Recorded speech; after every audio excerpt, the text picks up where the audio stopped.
नमस्कार दोस्तों। वीर बहादुर सिंह पूर्वांचल यूनिवर्सिटी जौनपुर का B Ed first year second semester का एग्ज़ाम स्टार्ट हो गया है।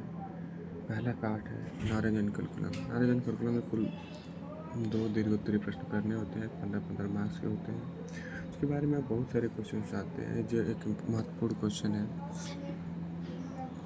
पाठ्यक्रम आधारित लिंग असमानता की व्याख्या कीजिए। आइए उसको समझते हैं कैसे किया जाए। ये क्वेश्चन बहुत इंपॉर्टेंट क्वेश्चन है, इसको आप एग्ज़ाम में ज़रूर आएगा। इस बार एग्ज़ाम में इसको याद करके आएंगे क्या होता है। जैसे क्या है कि ये क्वेश्चन एक और तरीके से बनाया जा सकता है कि लैंगिक असमानताएं के बारे में बताइए, सामाजिक विद्यमान लैंगिक विभिन्नताओं को एक्सप्लेन से चर्चा करिए। तो ठीक है, ये सारी चीज़ें हैं। आइए देखते हैं। जैसे हमारे समाज में लैंगिक समानता देखने को मिलती है कि लड़कियों को पढ़ने नहीं दिया जाता, बाहर लड़के ही बाहर दूरस्थ शिक्षा को देखेंगे, और बालक और बालिकाओं को शिक्षा में प्राप्त करने का उचित अवसर मिल नहीं पाता है। ये बताया जाता है कि आगे चल के कौन से बालक क्या करे जाएंगे। देखिए क्या लिखा गया है, आइए पढ़ते हैं।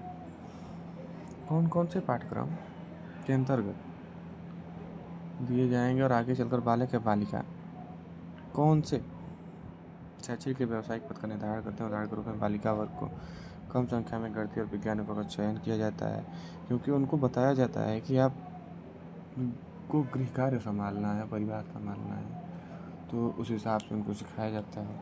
कुछ सांस्कृतिक विचारधाराएं जैसे स्त्रियों को माँ बनने की भूमिका भी बताया रहे थे। पारिवारिक जिम्मेदारी जैसे आपको घर के बच्चों की देखभाल करनी है।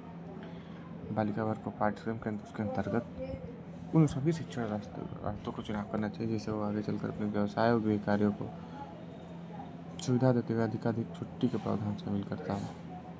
एक अन्य अवधारणा जो छिपे हुए पाठ्यक्रम के नाम से जानी जाती है, लिंग असमानता को बढ़ावा देती है।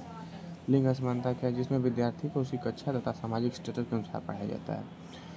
छुपा हुआ पाठ्यक्रम शिक्षा का एक निम्न प्रभाव है। वह पाठ जिसे हम नहीं पढ़ना चाहते, लेकिन फिर भी विद्यार्थी ने कक्षा व कक्ष और सामाजिक वातावरण मूल्यों, विश्वासों और नियमों के रूप में ग्रहण करते हैं। जैसा है कि जो सब्जेक्ट हमें नहीं भी पढ़ना आता उसको भी स्कूलों में ज़बरदस्ती बच्चों से पढ़ाया जाता है।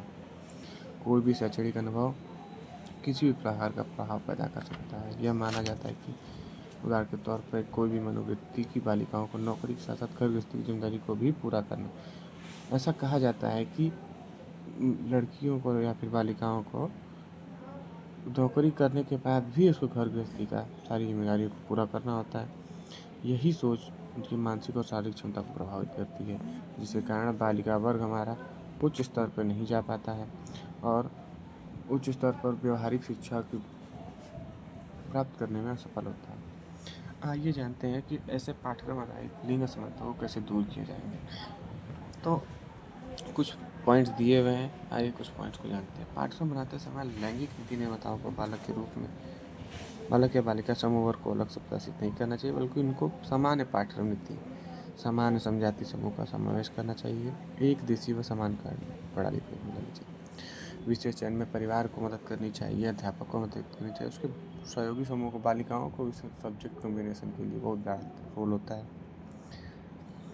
डांसिंग में, सिंगिंग में, आर्ट एंड क्राफ्ट में भी उसको क्या करना, प्रमोट करना चाहिए। अपने घर की बहन बेटियों को प्रमोट करना चाहिए।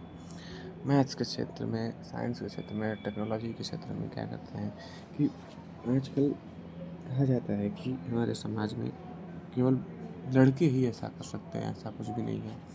हम देख सकते हैं कि हमारे आजकल लड़कियां ट्रेन चला रही हैं, जहाज़ चला रही हैं। तो ये सब क्यों हो रहा है?